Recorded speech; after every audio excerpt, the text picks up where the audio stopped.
আমার আমল নামার দিকে তাকাইলে দেখি আমি জাহান্নামের একজন বাসিন্দা হয়ে গেলাম। যেই ঈমান আমল আমার মজবুত আছে, এই নেক আমল দিয়ে আমি কিয়ামতের ময়দানে আল্লাহর তৈরি করা জান্নাত পাবো না গো নবী। আমার আমল নামায় গুনার কোনো অভাব নাই, তবে একটু বলে দেন আমার আমল নামা থেকে কিভাবে গুনাহগুলো সরে যাবে, গুনাহগুলো আমল নামা থেকে কাটা যাবে। মদিনার নবী মায়ের নবী ডাক দিয়া কয়, আল্লাহর গোলাম কেমন তোমার গুনাহ? কয় নবী অনেক বড় গুনাহ, অনেক বড় গুনাহ। কয় তোমার গুনাহ বড় না আসমান বড়? কয় আসমানের চাইতে নবী আমার গুনাহ অনেক বড়, জামিনের চাইতে আমার গুনাহ অনেক বড় গো নবী। সমুদ্রের ফেনার চাইতে আমার নিজের জীবনের গুনাহ অনেক বেশি।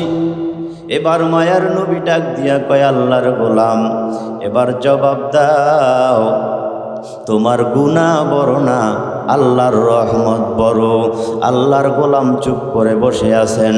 রহমতের নবী মদিনার নবী ডাক দিয়া কয়, তোমার গুনাহ তোমার আমল নামায় যেমন আছে, ও গোলাম আল্লাহ সম্পর্কে তোমার ধারণা নাই। আমার মালিক যত বড়, আমার মালিকের কুদরত তত বড়। আল্লাহ যত বড়, আল্লাহর দয়া তত বড়। আমার মালিক যত বড়, মালিকের সম্মান তত বড়। কোনো ভয় নাই, তোমার গুনাহ যত বড় তার চাইতে কোটি কোটি গুণে আমার আল্লাহর রহমত অনেক বড়। এবার আল্লাহর বান্দা চোখের পানি ফলায়া মায়ার নবীকে ডাক দিয়া বলেন, ও নবী আমার জীবন থেকে আমল নামা থেকে গুনাহগুলো কিভাবে আমার কর্তন হবে গো নবী? এমন একটা আমলের কথা বলে দেন। মদিনার নবী কালিজার নবী আমার ডাক দিয়া কয়, সাহাবীরে সকাল সন্ধ্যায় বিসমিল্লাহির রহমানির রহিমের উপর আমল করবা, আল্লাহ তোমার আমল নামা থেকে গুনাহগুলো কর্তন করে দিবেন। এবার আল্লাহর গোলাম ডাক দিয়া কয়, ও নবী আমার সামান্য বিসমিল্লাহ কি আমার গুনাহগুলো আমল নামা থেকে দূর হবে নাকি? মায়ার নবী ডাক দিয়া কয়, তুমি বিসমিল্লাহকে সামান্য কিভাবে বলো? কারণ তোমার তো সেই ধারণা নাই বিসমিল্লাহর মধ্যে আমার মালিকের তিনটা এমন নাম। একটা নাম হলো আল্লাহ। আমেরিকায় কেউ যদি যাইয়া আল্লাহ নামটা উচ্চারণ করে, সমস্ত বেঈমানরা বলবে এটা হলো মুসলমানদের আল্লাহ।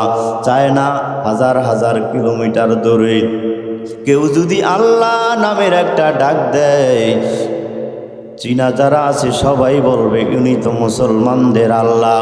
কারণ তামাম দুনিয়াতে আল্লাহ নামটা সবচাইতে পরিচিত। জোরে জোরে কোন কথা ঠিক কিনা? এরই আল্লাহর গোলাম, আল্লাহর শ্রেষ্ঠ নাম হলো আল্লাহ।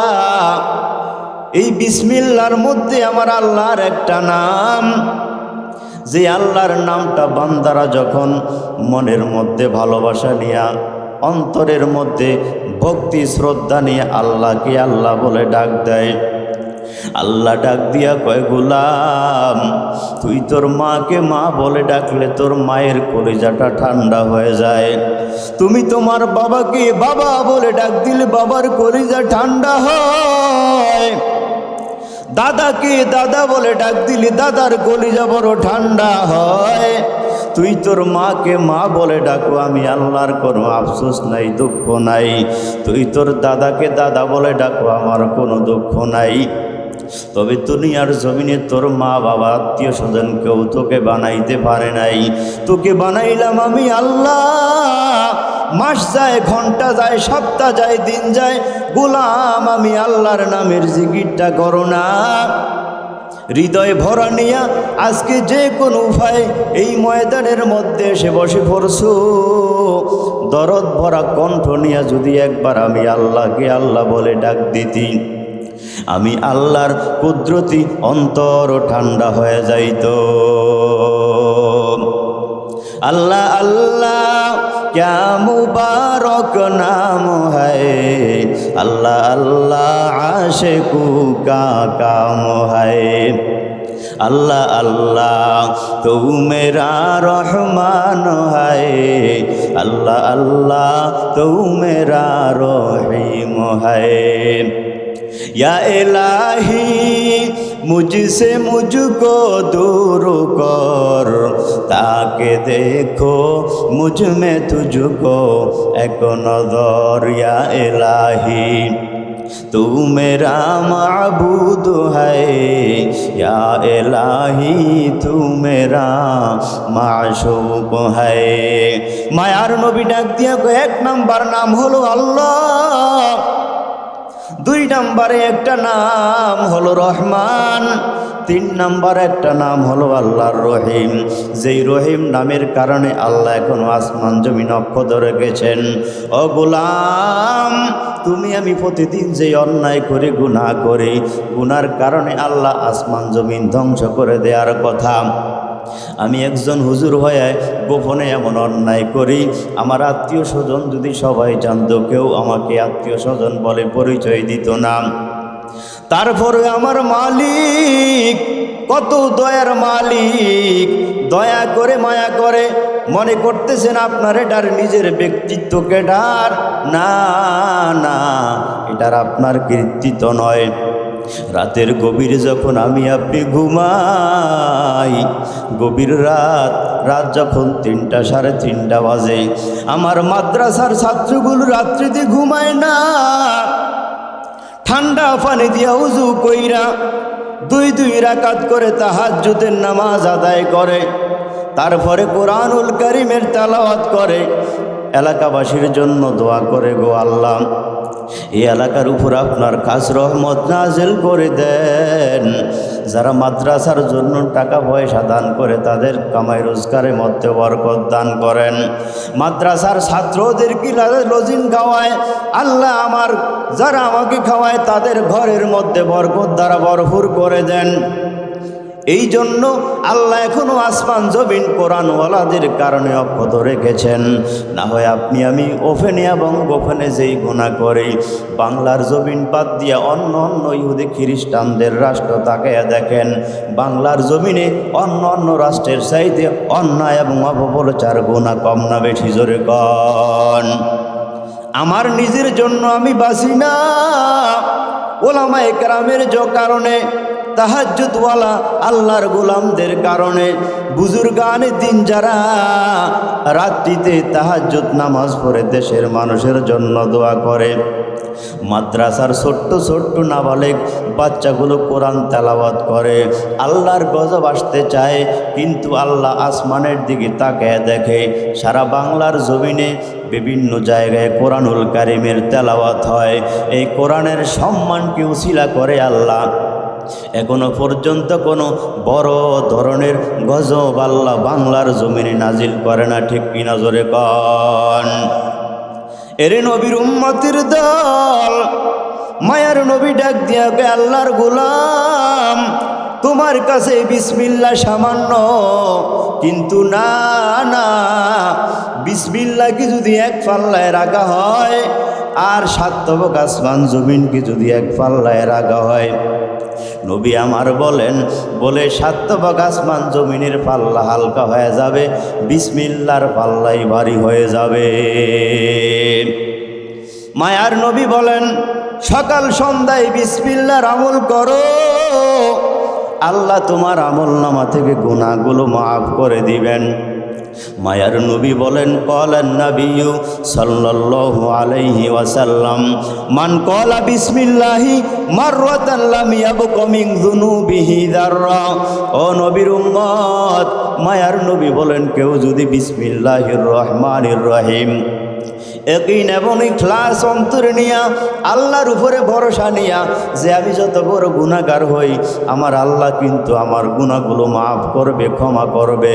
নবী আমার বলেন, ইয়াকিন এবং ইখলাস সহকারে যদি কেউ একবার বিসমিল্লাহর আওয়াজ দিতে পারে, মায়ার নবী বলেন, আমার ওই উম্মতের আমল নামায় একটা জাররা পরিমাণ গুনাহ বাকি থাকবে না। চিল্লায় বলেন না আল্লাহু আকবার। এরে নবীর উম্মতের দল, মানুষের জন্য আল্লাহ জাহান্নামে আগুন বানায়া রাখছেন, কঠিন শাস্তির ব্যবস্থা করে আমার আল্লাহ রাখছেন। ওই জাহান্নামের আগুন থেকে তুমি আমি বাঁচতে হবে রে বাবা। ও যুবক ভাই, ও পর্দার আড়ালের মা বোনেরা, ভালো করে শুনো গো আম্মা জান, আজকে অন্যায় করো, গুনাহ করো, আল্লাহর দরবারে ক্ষমা চাও না, মাপ চাও না। জাহান্নামের প্রধান ফেরেশতার নাম হলো মালিক দারোগা। নবী বলেন, আগুন তো ফেরেশতাকেও ধরার কথা, গাছও আগুনে পোড়ার কথা, মানুষও পোড়ার কথা, কিন্তু মালিক দারোগা যখন কোনো জাহান্নামী মানুষের কাছে তাকে শাস্তি বাড়াইয়া দেওয়ার জন্য, শাস্তি কমাইয়া দেওয়ার জন্য যখন মালিক দারোগা কোনো ফেরেশতাকে পাঠান, নবী আমার বলেন, মদিনার নবী আমার বলেন, মালিক দারোগা যেই ফেরেশতার কপালের মধ্যে আঙ্গুল দ্বারা বিসমিল্লাহির রহমানির রহিম লেখাটা লিখে দেয়, ফেরেশতা জাহান্নামের বিভিন্ন জায়গায় যাইতে পারে, ওই ফেরেশতাকে জাহান্নামের আগুন স্পর্শ করতে পারে না। জোরে জোরে কোন সুবহানাল্লাহ। ও নবীর উম্মত, জাহান্নামের আগুন আল্লাহ ফেরেশতার জন্য বানায় নাই। যদি ফেরেশতার কপালের মধ্যে বিসমিল্লাহ লেখার কারণে জাহান্নামের আগুনের মধ্যে দৌড়াদৌড়ি করতে পারে, জাহান্নামের আগুন স্পর্শ তাকে করে না। নবী বলেন, বিসমিল্লাহর উপরে যদি আমার কোনো উম্মত আমল করে বেড়ায়, ও মুসলমান, মায়ার নবী বলেন, বিসমিল্লাহির রহমানির রহিম সকাল সন্ধ্যায় যদি 19 বার করে কেউ তেলাওয়াত করতে পারে, পাঠ করতে পারে, মদিনার নবী বলেন, আমার আল্লাহ কিয়ামতের ময়দানে আমার ওই উম্মতগুলোকে জাহান্নামের আগুনের মধ্যে জ্বালাবে না। এজন্য বিসমিল্লাহর উপরে আমল করার দরকার আছে না নাই? এই আমলটা করব তো মরণ পর্যন্ত। দেখি তো কারা কারা রাজি আছি। লিল্লাহি তাকবীর। সম্মানিত হাজিরিন, আমি আপনাদের সামনে সূরা আনফালের 30 এবং 31 নম্বর আয়াত তেলাওয়াত করেছি রহমতের নবীর লক্ষ কোটি হাদিস থেকে। তাহলে আমরা একত্রে মোনাজাত সহকারে বাড়ি যাব। সবাই থাকবেন তো ইনশাআল্লাহ? আল্লাহ সব ভাইকে কবুল করেন, জোরে কোন আমিন। মদিনার নবীর উপরে আল্লাহ যখন নবুয়ত দান করলেন, নবুয়ত দান করার পর নবীরা ঘরে বসে থাকতে পারে না, বিভিন্ন জায়গায় দ্বীনের দাওয়াত দেন, কালেমার দাওয়াত দেয়। ফাঁকে ফাঁকে যখন নবীজি সময় পান, কোরআনুল কারীমের তেলাওয়াত করেন। কোরআন তেলাওয়াত শুনে নবীজির মানুষগুলো একজন দুইজন আস্তে আস্তে করে নবীজির ভক্ত হয়ে যায়। সুবহানাল্লাহ করেন। আবু জাহালের মেজাজ ঠান্ডা না গরম? কিছু পাতি নেতা আবু জাহালকে ডাক দিয়া কয়, আপনি হলেন মক্কার বড় নেতা, আর মুহাম্মদ যা শুরু করছে আস্তে আস্তে আপনার দলের লোকগুলো সেই দলে নিয়ে যাবে, অতএব আপনি কেন বসে আছেন চুপ করে? আসলে কিছু কিছু মানুষ আছে, যে যা বলে কানে এটাই শোনে, একটু বিবেক দিয়ে চিন্তা করে না সত্য মিথ্যা। একজন একজনের বিরুদ্ধে বলতেই পারে, আমার কাজ হলো চিন্তা ভাবনা করে যাচাই বাছাই করে আসলেই ঘটনা সত্য কি সত্য না।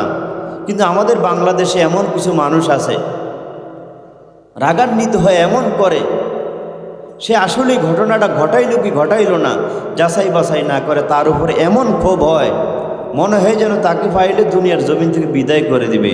এমন অবস্থা হয় কি হয় না? আবু জাহালের চান্দিটা গরম হয়ে গেল।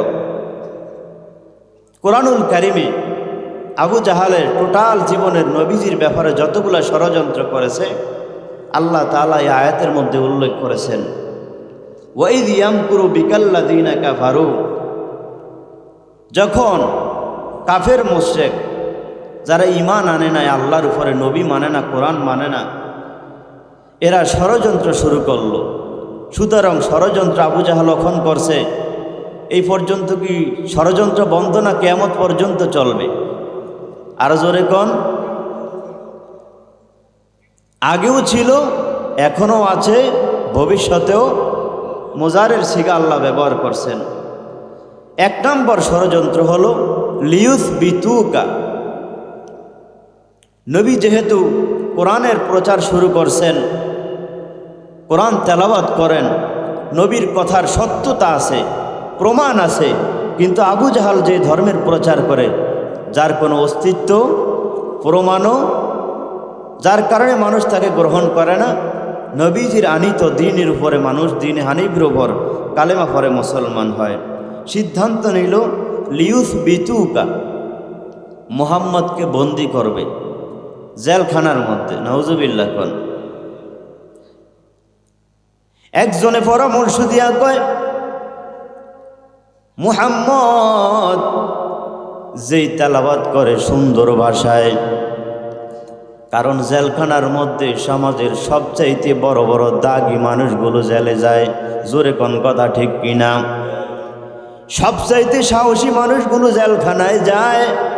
মুহাম্মদ যেহেতু যেখানে যায় মানুষগুলো তার প্রেমে পড়ে যায়, তার চেহারার ভক্ত হয়ে যায়। খানায় কাবার মধ্যে রহমতের নবী এক সময় কোরআনুল কারিমের তেলাওয়াত করে। আবু জাহাল ডাক দিয়ে কয়, ওই যে দেখো মুহাম্মদ বড় পাগল। একজন কাফির কয়, বারবার শুধু মুহাম্মদের বিরুদ্ধে আবু জাহাল অপপ্রচার করে, কিন্তু মুহাম্মদ সাল্লাল্লাহু আলাইহি ওয়াসাল্লাম কোনোদিন আবু জাহালের বিরুদ্ধে যায় না। আবু জাহাল নবীকে গালিগালাজ করে, কিন্তু নবীজি কোনো সময় আবু জাহালকে গালিগালাজ করে না। আসলেই কেমন পাগল, তার কাছের থেকে একটু যায় দেখা দরকার। যায় দেখে মদিনার নবী আমার আল্লাহর কোরআনুল কারিমের তেলাওয়াত করে। সুবহানাল্লাহ।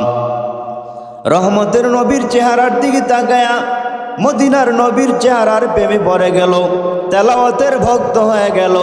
ডাক দিয়া কই, নবী গো, এই যে এটা তেলাওয়াত করেন এটা কি? কয়টা হলো আল্লাহর কালাম, জিব্রাইল আমিন মারফত আমার উপরে আল্লাহ অবতীর্ণ করেছেন। ইসলামের প্রত্যেকটা প্রেক্ষাপটে যখন যা দরকার হতো আল্লাহ তাআলা আমার উপর অবতীর্ণ করেছেন। সুতরাং এই কোরআনুল কারিমের উপরে আমি ঈমান এনেছি। এই যখন কোরআনুল কারিমের তেলাওয়াত করি মানুষগুলো আমার ভক্ত হয়। এবার ডাক দিয়া কয়, আবু জাহাল আপনাকে বারবার পাগল বলে, আপনাকে গালিগালাজ করে, অনেক আগ থেকে আপনাকে ফলো করি গো নবী, কিন্তু আবু জাহালের ভয়ে, কাফের মুশরিকদের নির্যাতনের ভয়ে আমি ওপেন হইতে পারি না। আজকে আমি আপনার কাছে চলে আসলাম, আপনার চেহারার দিকে তাকিয়া দেখলাম, আমার মনটা সাক্ষ্য দেয় পৃথিবী শুরু থেকে নিয়া কিয়ামত পর্যন্ত আল্লাহ মনে হয় আপনার মতো এত সুন্দর চেহারাওয়ালা মানুষ দুনিয়াতে কাউকে আর বানায় নাই, আর বানাবেও না। জোরে জোরে কন্যা সুবহানাল্লাহ। মদিনার নবীর ডাক দিয়ে কয়, নবী গো, এই সুন্দর চেহারা কোনো পাগলের হইতে পারে না। সুতরাং আমি আপনার প্রেমে পড়ে গেলাম, আপনার ভক্ত হয়ে গেলাম। সুতরাং আমি আপনার প্রেমে পড়ে গেলাম, আপনার ভক্ত হয়ে গেলাম। আজ থেকে আমি এখন থেকে স্বীকার করে নিলাম আপনি শ্রেষ্ঠ পয়গম্বর, এর মধ্যে কোনো সন্দেহ নাই। ও নবীর উম্মত, আমি আপনার ভক্ত হয়ে গেলাম গো নবী, আপনার চেহারার মধ্যে প্রেমে পড়ে গেলাম। এই মুহূর্তে আপনি আমাকে কালেমার মালাটা আমার গলার মধ্যে ভর লাগাইয়া দেন, আর জবানে পড়ে দেন লা ইলাহা ইল্লাল্লাহু মুহাম্মাদুর রাসূলুল্লাহ। আবু জাহালের চান্দি আরো গরম হয়ে গেল।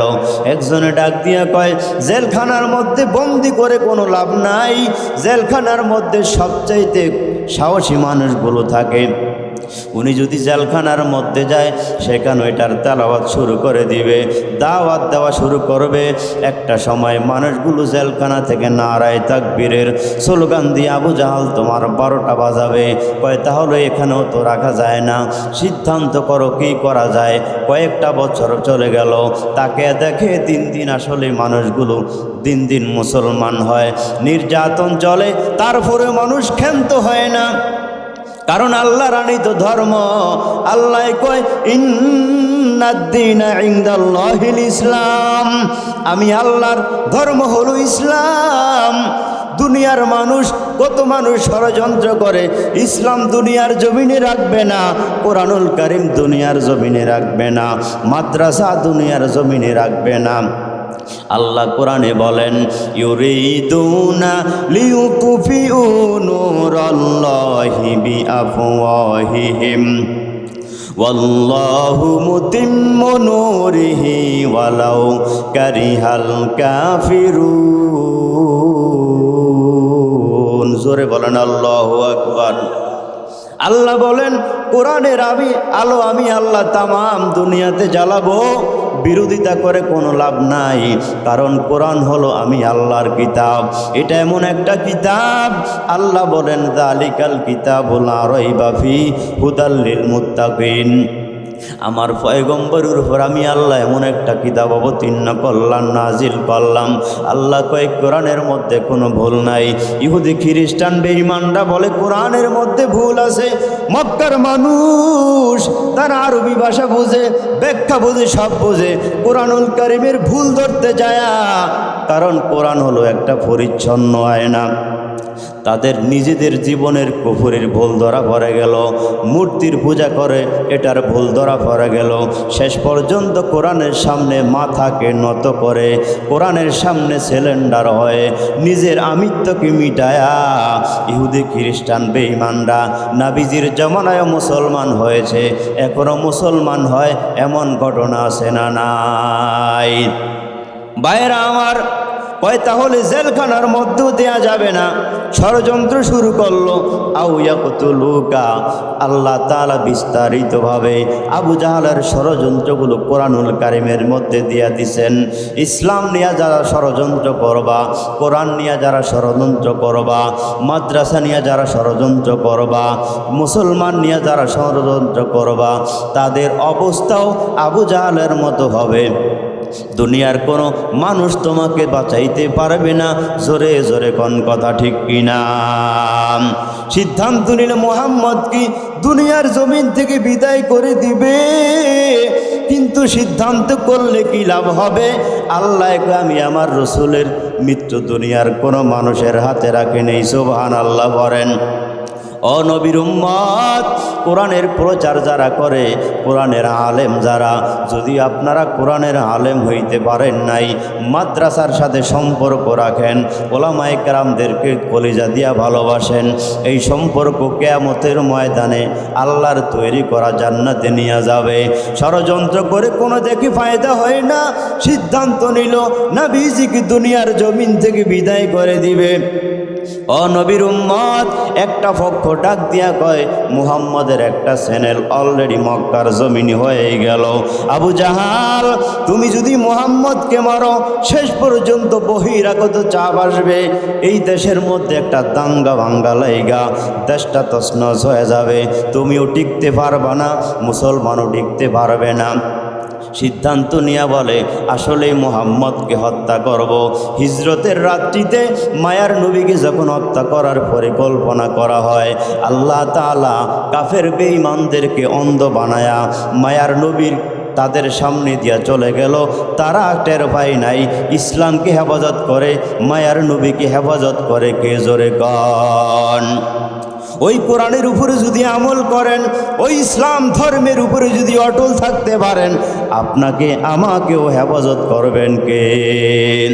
আরো জোরে বলেন, হেফাজত করবেন কে? ও নবীর উম্মত, ষড়যন্ত্র করেও বৃথা হয়ে গেল। আবু জাহালের বাটপারি প্রকাশ হয়ে গেল। এবার আবু জাহাল চিন্তা করে, তাহলে 3 নাম্বার ষড়যন্ত্র হলো আও ইউখরিজুকা, মুহাম্মদকে এখান থেকে আমরা উৎখাত করে দিব। কেউ ডাক দিয়া কয় মুহাম্মদকে যদি উৎখাত করে অন্য রাষ্ট্রের মধ্যে ফালায় দাও, ভুয়া দলিল জাল দলিল করে মুহাম্মদের সম্পত্তি যদি তোমরাও দখল করে নাও, তাহলে অন্য রাষ্ট্রে পাঠিয়ে দিলে অন্য রাষ্ট্রের মানুষগুলো সেই দিন প্রচার করে, কোরআনুল কারীমের তেলাওয়াত শুনেয়া মানুষগুলো তার দূরে নিয়ে আসবে। ওরা যদি মক্কার জমিনে আসে, তোমাদের কোনো নিস্তার থাকবে না। এই সিদ্ধান্ত নিয়ে আবু জাহাল মক্কার জমিনে দারুন নদওয়াতে গোল টেবিলের বৈঠকে বসে গেল। সিদ্ধান্ত উপনীত হলো সিরিয়ার বাদশা হলো ফাঁসের বাদশা, অত্যাচারী বাদশা। মুসলমান দেখতে পারে না। বর্তমান আমেরিকা যেমন সবচাইতে শক্তিশালী, তৎকালীন সময়ে সিরিয়ার বাদশা অনেক ক্ষমতাশালী ছিল, সবাই তাকে ভয় পাইত। আবু জাহাল সিদ্ধান্ত করছে যে মুহাম্মদের বিরুদ্ধে একটা ভুয়া এবং পত্র লেখে সিরিয়ার বাদশার নাম হলো হাবিব বিন মালেক, ওনার কাছে আমরা পাঠিয়ে দিব। শুনে যাবেন না, এর আগে চলে যাবেন? আরো জোরে কোন? যার যার এক দুয়ে দরকার হয় যাবেন, ফাঁকে ফাঁকে আবার চলে আসবেন। আমরা আজকে 2 দিন মাহফিলের এত সময় পর্যন্ত বসে রইলাম, আখিরি মোনাজাত দিয়ে কেউ এখান থেকে যাব? আল্লাহ আমাদের সবাইকে কবুল করেন, জোরে কোন আমিন। ভাইয়েরা আমার, সিদ্ধান্ত হলো পত্রের মধ্যে, চিঠির মধ্যে লিখে দিল, বাদশাহ মহারাজ, মক্কার জমিনে এমন একজন লোকের আবির্ভাব হয়ে গেল, আস্তে আস্তে আমার ধর্মের লোকগুলো তার ধর্মে নিয়ে যায়। এখন আপনিও যেই দেশের সরকার, আমি অন্য দেশের সরকার, আপনার ধর্ম একটা, আমার ধর্ম একটা। উনি ইসলাম ধর্মের প্রচার করে মানুষগুলো আমাদের দল থেকে নিয়ে যায়। সুবহানাল্লাহ কোন? ভাইয়েরা আমার, সিদ্ধান্ত করে পত্র পাঠিয়ে দিল। আবু জাহাল নিচে লেখলো, আমার সমস্যা হলো যদি এখানে তিনি ইসলামের প্রচার করে, আমার হাত থেকে রাষ্ট্রটা ছুটে যায়, তার লক্ষ্য হলো সারা বিশ্বকে জয় করা, তিনি আপনার রাষ্ট্রের মধ্যেও হানা দিবে। উনি আসলেই শুনছে এই কথাগুলো, আসলেই যুক্তিসঙ্গত কথা। ইতিমিস্টার আবু জাহাল, ইতিমিস্টার আবু জাহাল, আবু জাহালের কাছে যখন পত্রটা প্রেরণ করা হলো, আবু জাহাল আসলেই, আবু জাহালের চামচাগুলো সবাই নিয়ে গেল। সিরিয়ার বাদশা হাবিব বিন মালেক আসলেই তাকে দেখে এমন একটা ঘটনা অবশ্যই ঘটতে পারে। আবু জাহালকে ডাক দিয়া বলল, মক্কার জমিনের মধ্যে বিশাল একটা আয়োজনের ব্যবস্থা করেন, আমি হব প্রধান অতিথি, আপনি থাকবেন সভাপতি, বিভিন্ন পেশার মানুষগুলো আপনি মক্কার জমিনে একত্রিত এক জায়গায় জড়ো করবেন, যার কারণে আমি মক্কার জমিনে আব্দুল্লাহর সন্তান মুহাম্মদকে জনমের মধ্যে শায়েস্তা করব, তাকে আমি দুনিয়ার জমিন থেকে ধূলিসাৎ করে দিব, ইসলাম ধর্ম দুনিয়ার জমিন থেকে বিলীন করে আমি আসব। এই সিদ্ধান্ত নিয়ে আবু জাহাল বিশাল আয়োজনের ব্যবস্থা করলো। কেউ কেউ বলেন 6000 সৈন্যবাহিনী অস্ত্র সহকারে, কেউ কেউ বলেন 12,000।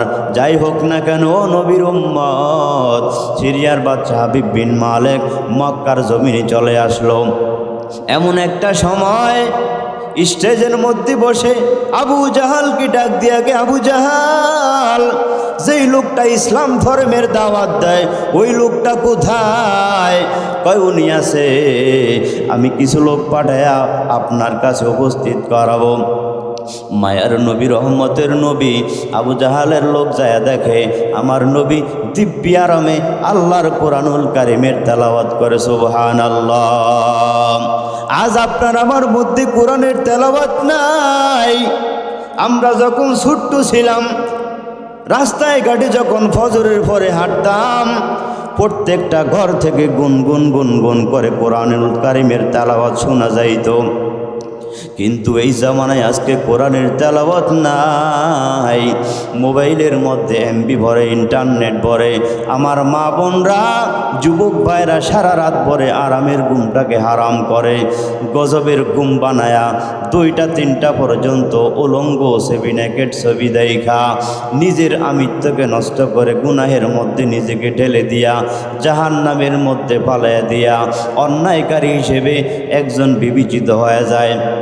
সকাল 8টা 9টায়ও ঘুম থেকে উঠতে পারে না। মনপুরা এলাকার মধ্যে এমন যুবক যুবতী আছে না নাই? ও নবীর উম্মত, মায়ার নবী এমন মায়ার, ওই নবী উম্মতের জন্য মদিনা এখনো কান্নাকাটি করে। যায় তাকে দেখে মায়ার নবী কোরআনুল কারিমের তেলাওয়াত করে। যায় ডাক দিয়া কয়, সিরিয়ার বাদশা হাবিব বিন মালেক আসছে, আপনার সাথে কথা বলবে। রহমতের নবী চলে আসলেন। প্রতিমধ্যে বন্ধক আবু বকর সিদ্দিক রাদিয়াল্লাহু আনহু দাঁড়ায় গেলেন। আর আবু বকর দাঁড়ায় গে, নবী গো সিরিয়ার বাচ্চা অনেক প্রশাসন নিয়ে আসছে, ইসলাম ধর্ম দুনিয়ার জমিন থেকে বিদায় করে দিবে।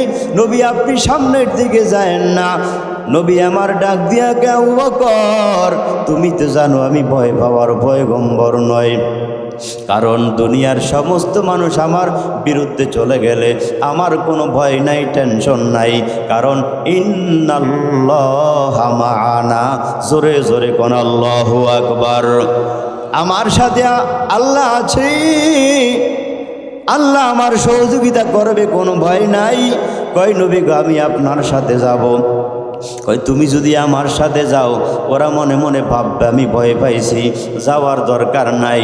আবু বকর হলেন খাঁটি আশিকি রাসূল, ডাক দিয়া কয় নবী আমার, সিরিয়ার বাচ্চা হাবিব বিন মালিকের মতলব ভালো নয়, আপনার উপরে যদি নির্যাতন করতে চায়, আঘাত করতে চায়, আমি আবু বকরের শরীরে এক ফোঁটা রক্ত থাকতে, আমার জীবন থাকতে, আমার মায়ার নবী কলিজার নবীর উপরে কেউ আঘাত করবে, আমি আবু বকর জীবিত থাকতে এমন একটা আঘাত আমার নবীর উপরে হয়তো দিব না। জোরে জোরে কোন আল্লাহু আকবার। মায়ার নবীর সামনে সাথে চলে গেছেন। এই যে আপনাদের মাহফিলের প্রধান একটা গেট, আবু জাহাল তাকে দেখে গেটের সামনেরও মদিনার নবী চলে আসলেন। সিরিয়ার বাদশা হাবিব বিন মালিককে ডাক দিয়া কয়, ও বাদশা মহারাজ, ওই যে তাকিয়া দেখেন, এই যে সুন্দর চেহারাওয়ালা মানুষ, এই লোকটাই আমাদের ধর্মের বিরোধিতা করে, এই লোকটার প্রেমে পড়ে আমার ধর্ম থেকে মানুষ মুসলমান হয়, এই লোকটাকে জনমের মতো শায়েস্তা করবেন। সিরিয়ার বাদশা হাবিব বিন মালিক মায়ার নবীর চেহারার দিকে তাকাইয়া নবীর প্রেমে পড়ে গেল। আল্লাহু আকবার। স্টেজ থেকে দাঁড়ায় গেল।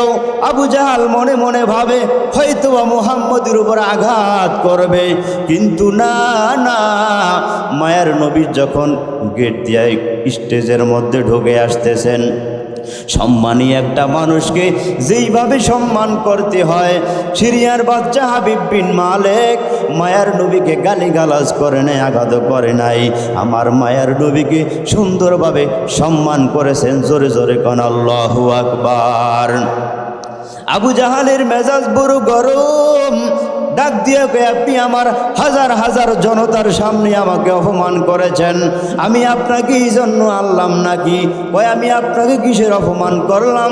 কয় আপনি মুহাম্মদকে আঘাত করেন নাই, গালিগালাজ করেন নাই, ফার্স্টে একটা ধমক দেওয়ার দরকার ছিল, কিন্তু এই কাজটা করছেন আমি তো বলতে পারি নাই।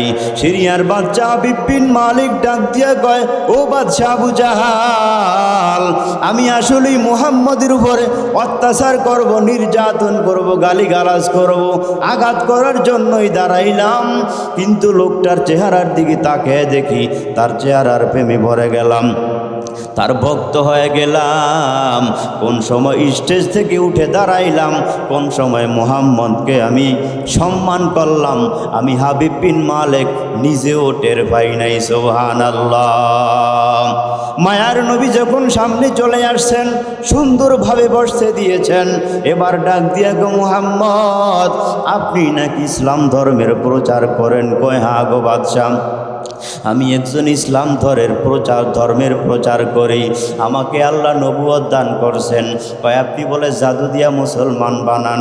কয় না না, এটা জাদু না, এটা হলো আসমানওয়ালার জাদু, শ্রেষ্ঠ মুজিজা হলো আল্লাহর কোরআন। আমি যখন কোরআনুল কারীমের তেলাওয়াত করি, মানুষগুলো তেলাওয়াতের ভক্ত হয়, আমি কথাগুলো বলি, জাহান্নাম থেকে মুক্তি পাবে ইসলাম ধর্মের মধ্যে আসলে। এই কথাগুলো শুনে দলে দলে মানুষগুলো আমার উপরে মুসলমান হয়। বাচ্চার এটা জাদু না, জাদু না। কয় সত্যি আপনি আল্লাহর পয়গম্বর? কয় হ্যাঁ। কয় যদি সত্যি আপনি আল্লাহর পয়গম্বর হয়ে থাকেন, আমি আপনাকে কয়েকটা প্রশ্ন করব, প্রশ্নের উত্তরগুলো দিতে পারবেননি? নবী আমার ডাক দিয়া গে, বাদশা রে, ইনশাআল্লাহ অবশ্যই আমি পারবো, তবে আমার মালিকের সাথে একটু যোগাযোগ করা লাগবে। সুবহানাল্লাহ। এক নাম্বার প্রশ্ন হলো, এই জমিনের মধ্যে দাঁড়ায়া আপনি আসমানের চাঁদটাকে দুই টুকরা করবেন। সুবহানাল্লাহ। দুই নাম্বার হলো, ওই চাঁদ যদি আপনাকে সাক্ষ্য দেয়, আপনি নবী, আমি মানব আপনি নবী। 3 নাম্বার হলো এখানে দাঁড়ায়া 4টাকে জোড়া লাগিয়ে দিতে হবে, পারবেননি। 4 নাম্বার হলো আমার মনের দীর্ঘদিনের একটা জ্বালা হলো, কোনো কারো কাছে আমি ব্যক্ত করি নাই, মনের জ্বালা ব্যথার কথা যদি বলতে পারেন, নবী বলেন কি করবেন? কয় আমিও আপনার দলে চলে যাব, আপনার সাথে চলে যাব। জোরে জোরে কন্যা সুবহানাল্লাহ। আবু জাহাল ডাক দিয়ে কয় বাদশারে, মনের কথাটা বলেছেন। ইতিমধ্যে মুহাম্মদ এই জমিনের মধ্যে কম ফেলকি লাগায় নাই, বিভিন্ন জায়গায় জাদু করেছে। মুহাম্মদ হলো শ্রেষ্ঠ একজন জাদুঘর। জোরে জোরে কন্যা উজুবিল্লাহ। নবী ডাক দিয়া কয় আমাকে একটু সময় দেন। বাদশাকে আবু জাহাল ডাক দিয়া কয় ওয়েলকাম, শুভেচ্ছা, স্বাগতম। যেই প্রশ্ন করেছেন মুহাম্মদের 14 গোষ্ঠীর কেউ দিতে পারবে না। আজকে ইসলাম ধর্ম এখান থেকেই শায়েস্তা হয়ে যাবে। মায়ার নবী, মদিনার নবী আমার চলে গেলেন। আবু কুবাইস নামক একটা পাহাড় আছে, পাহাড় হলো আল্লাহর নিশানা। পবিত্র স্থানে উইঠা মায়ার নবী 2 রাকাত নামাজ আদায় করলেন, আর 2টা হাত আল্লাহর দরবারে উঠে দিয়া ডাক দিয়া কয় ও দয়ার মালিক, মক্কার অবস্থা বড় খারাপ। ওই মক্কার আবু জাহাল আবার সুমাইয়ারে মারে। আমি নবী দূর থেকে তাকে দেখি কিছুই বলতে পারি না। আমার আবু বকর রে মারে, আমার সুহাইব রে মারে, আমার বেলাল রে মারে, আম্মার ইবনে ইয়াসির গরিব ইসলাম ধর্মের সত্যতা ভাইয়া কালেমা পড়ে মুসলমান হয়ে গেল। ওরা মক্কার জমিন ইসলামের উপর স্টিম জুলুমের স্টিম রোলার চালায়। আল্লাহ আমি দূর থেকে তাকে দেখি আমি কিছুই বলতে পারি না গো মালিক। যেই দিন মক্কার জমিনে ইসলামের পতাকা উড়বে, ওই দিন আমি পয়গম্বর প্রকাশ্যে ইসলামের কথাগুলো বলবো গো আল্লাহ। আল্লাহ সিরিয়ার বাচ্চা আসছে, দুনিয়ার জমিন থেকে ইসলাম নির্মূল করে দিবে। আল্লাহ গো, আজকে আপনি বাদশার সামনে অপমান করায়েন না। সাহাবাই কেরামের কান্না আমার আর সহ্য হয় না। চতুর্দিকে সাহাবাই কেরামের কান্নার আওয়াজ, ঘরের মধ্যে মহিলা সাহাবীদের কান্নার আওয়াজ। আমার আল্লাহর কুদরতি অন্তরে ধাক্কা লাইগা গেছে। আল্লাহ ডাক দিয়া কয় জিব্রাইল, তাড়াতাড়ি আবু কুবাইস নামক পাহাড়ে আমার বন্ধুর কিনারে দৌড়াও, আর আমার বন্ধুরে পয়গাম শোনায়া দাও। আমি আমার বন্ধুরে আজকে অপমান করব না। আমি আল্লাহ আজকে আমার বন্ধুর গলার মধ্যে ইসলামের মালা পরায়া আমি বাদশা হাবিব বিন মালিক ইসলামের পক্ষে আনবো। আমার বন্ধুকে বলো আর কান্নাকাটি করতে হবে না। ইতিমধ্যে জিব্রাইল আমিনের আসার আওয়াজ মায়ার নবী রহমতের নবীর কানে কানে আইসা ডাক দিয়া কয় ও নবী গো, আর কান্না করতে হবে না গো নবী। আজকের চোখের পানি আল্লাহ কবুল করেছেন। এই মাত্র আল্লাহ আমাকে পাঠিয়ে দিয়েছেন।